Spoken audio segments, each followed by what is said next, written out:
Hello everyone, my name is Citranjana. I am from Bharati College BIT Durg. Today my topic is operating system. Operating system is a program that acts as interface between the user and the computer hardware. Operating system एक ऐसा programme है जो user और computer hardware के बीच में interface provide कराता है. The operating system provides an environment for execution of program. Operating system के द्वारा हम एक ऐसा इन्वायरमेंट प्रोवाइड करते हैं जिसके द्वारा प्रोग्राम्स का एग्जीक्यूशन किया जाता है. Thus operating system makes the computer system easy to use.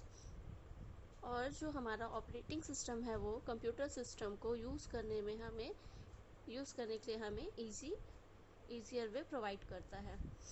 An operating system may be viewed as an organized collection of software, extension of hardware consisting of control routines for operating a computer and provides an environment for execution of programs. Operating system में हम देखेंगे कि उसमें जो होता है कि collection of softwares होते हैं और हम एक्सटेंशन ऑफ हार्डवेयर और consisting of control routines for operating system of a computer means operating system के द्वारा हम उसमें देखेंगे कि उसमें बहुत सारे सॉफ्टवेयर होते हैं जिसके द्वारा हम उसमें एक कंप्यूटर में अटैच जितने भी पेरिफेरल डिवाइस होते हैं उन्हें हम मैनेज कर सकते हैं. दी two benefits that enhance the utility of operating systems are first, provision of security of information, and second is elimination of duplicate efforts by programs in developing complicated routines. The operating system provides the means for the proper use of the resources in the operations of computer system. एक computer system इसे हम resource allocator भी बोल सकते हैं. ये हमें resource allocator की तरह यूज़ करते हैं हम इसका. A computer system consists of many resources such as CPU, memory. हम देखेंगे कि एक कंप्यूटर सिस्टम के अंदर क्या होते हैं, उसमें बहुत से रिसोर्सेस होते हैं जैसे CPU, memory. The operating system acts as a manager of these resources and allocate them to specific program and users as necessary. Operating system कैसे करता है, एक मैनेजर की तरह वर्क करता है जिसके थ्रू हमें रिसोर्सेज और एलोकेट करता है कि हम क्या वर्क करने वाले हैं और हमें यूज़र्स को क्या नेसेसरी वर्क करने हैं. फिर हम देखेंगे कि बहुत से ऑपरेटिंग सिस्टम्स होते हैं जिसमें हम देखेंगे कि batch system, multi programming. Operating system के वर्क जो होते हैं वो डिफरेंस होते हैं या फिर हम बोल सकते हैं कि ऑपरेटिंग सिस्टम्स के टाइप्स होते हैं. जैसे हम देखेंगे कि batch systems, multi programming, multi tasking, multi threading, real time systems, distributed system. और हम देखेंगे कि ऑपरेटिंग सिस्टम्स के कुछ सर्विसेज होते हैं जैसे program execution, input output operations, file system manipulations, communications और एरर डिटेक्शंस. ये हम देखेंगे कि पहला हम देखेंगे कि ऑपरेटिंग सिस्टम में कितने टाइप्स होते हैं. मीन्स ऑपरेटिंग सिस्टम में हम देखेंगे कि उसमें वो किस टाइप्स के वर्क कर सकते हैं और फिर हम देखेंगे कि ऑपरेटिंग सिस्टम्स के सर्विसेज क्या होते हैं. तो फर्स्ट हम देखेंगे batch systems. Earlier computers were the large machines that run from a console. The input device used were tape drives and card readers. The common output devices were tape drives, card punches and line printers. The users of batch system did not interact directly with the computer system. Rather, the user prepared a job which consists of programs, data and control information and then submitted it to be computer operator. हम देखेंगे कि batch operating system पहले जब use होता था तो सबसे पहले कंप्यूटर्स में जब बैच ऑपरेटिंग सिस्टम्स यूज़ किया जाता था तो इसमें जो उस टाइम के कंप्यूटर्स होते थे उसमें क्या होते थे, लार्ज मशीन्स होते थे जिन्हें एक कंसोल के द्वारा रन किया जाता था। देन इनपुट डिवाइसेस के रूप में टेप ड्राइव्स और कार्ड रीडर्स यूज़ किए जाते थे और आउटपुट डिवाइसेस के रूप में कॉमनली टेप ड्राइव्स और card punches and line printers use किए जाते थे। जो बैच सिस्टम्स था यूजर्स के द्वारा वो डायरेक्टली इंटरेक्ट के लिए नहीं था, मतलब डायरेक्टली इंटरेक्ट यूजर्स के द्वारा डायरेक्टली इंटरेक्ट नहीं किया जा सकता था।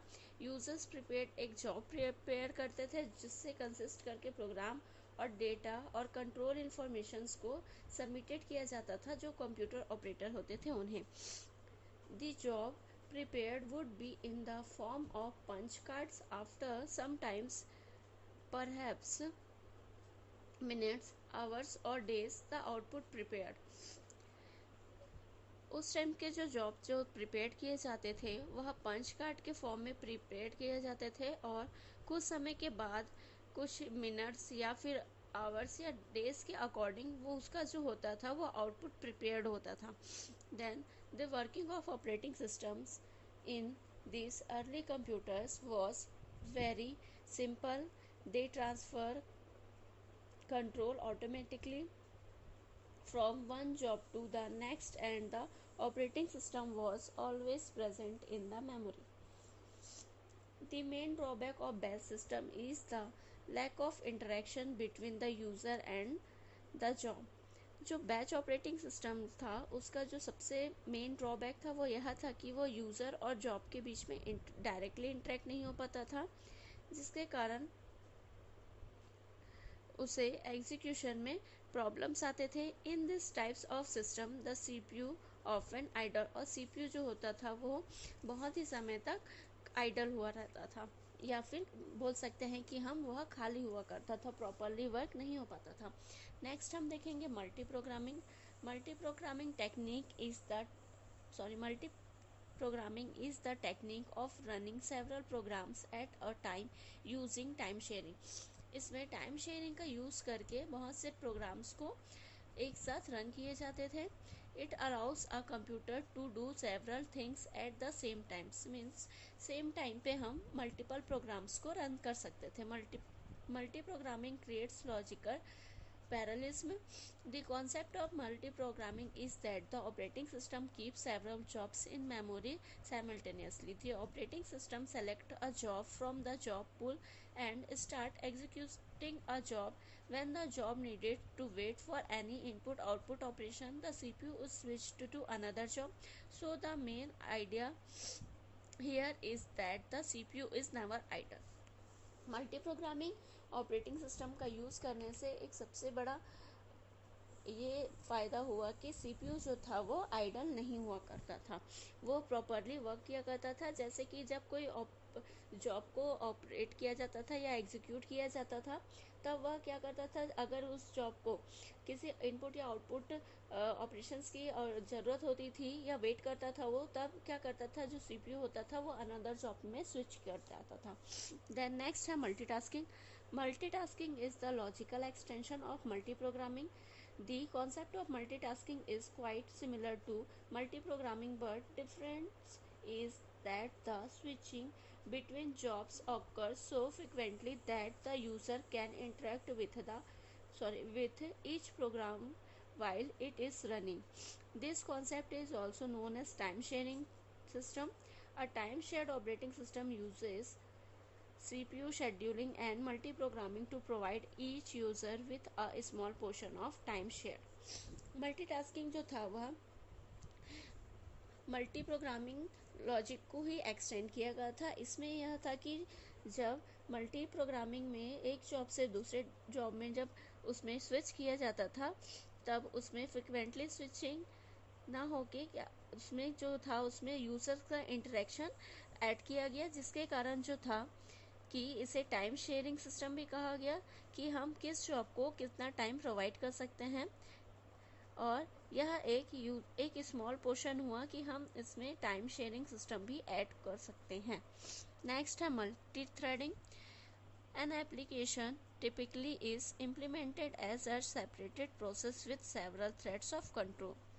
In some situations, a single application may be required to perform several similar tasks. For example, a web server accepts a client request for web pages, images, sound, and so forth. A busy web server may have several of clients concurrently accessing it. If the web server run as a traditional single-threaded process, it would be able to service only one client at a time.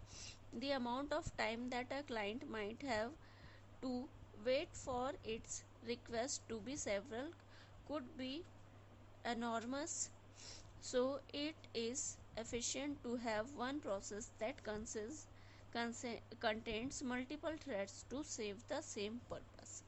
The next है real time system. Another special form of operating system is real time system. A real time operating system is used in an environment where a large number of events, mostly external to the computer system, must be accepted and processed in short time or within certain deadline. Next है distributed system. In distributed systems, the computation is distributed among several processors. Each processor in distributed system has its own logical memory and do not share memory or a clock. A distributed operating system